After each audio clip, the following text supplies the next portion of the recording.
I really don't want to talk about it.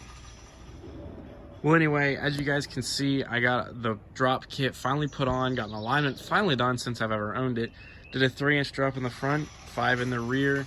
The only thing is I didn't do a C-notch just because I didn't want to go that far down.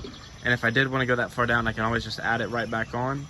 But this is a Western chassis suspension kit. Got it done just with a local shop around me. They do great work, and they pretty much just specialize on older vehicles, especially Chevy. They did great. Said overall underneath on the truck is one of the better ones that they've seen that's not been totally redone, which is a pretty good compliment. But I absolutely love the look. It definitely sets off with the 20-inch wheels and the tires, especially in the rear. I absolutely love the tuck that is back there. Handles a lot better. Obviously it's not going to handle like my Golf did, but it definitely has less body roll on it. On the rear, I pretty much just did a flip kit with some different blocks, different U-bolts on it. Up in the front, we did a coil, then did some shocks all the way around.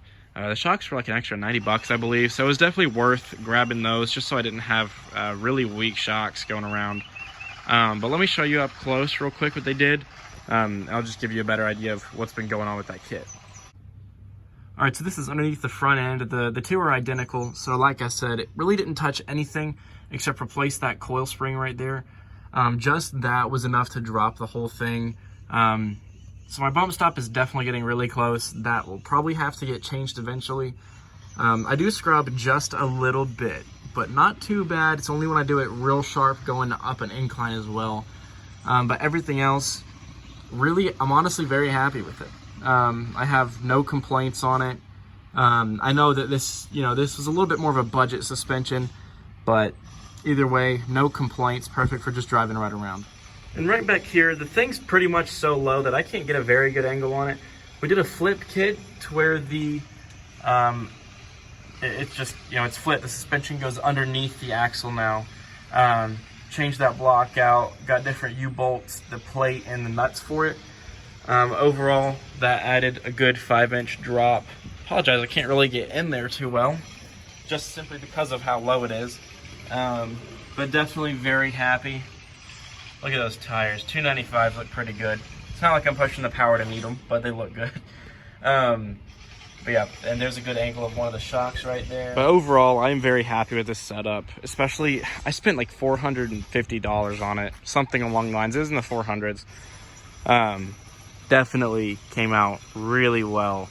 I have no complaints at all. The guys over there really took care of me. Just find a good shop that can install them for you. And that's pretty much where you're going to be at. That's where the money is the install and labor.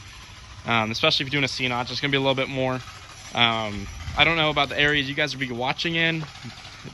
I just did 500 straight up for the install and the alignment. And then one of my buddies who's getting a C-notch, his is going to be 580. So, it's going to vary by area, vary what costs are, especially involving taxes and all. That's what I did total. I'm about $1,000 into this suspension, compared to, $3,000. I'm okay with not spending the extra $2,000, especially at 19 years old. I just want to have fun, look pretty good and sound good. I don't care about going fast at all. So, that's just an overview, just a general overview on, what I think about it. I definitely recommend it. I'll put the link down at the bottom. If you want to see more, leave a like, subscribe, and I'll catch you guys in the next video.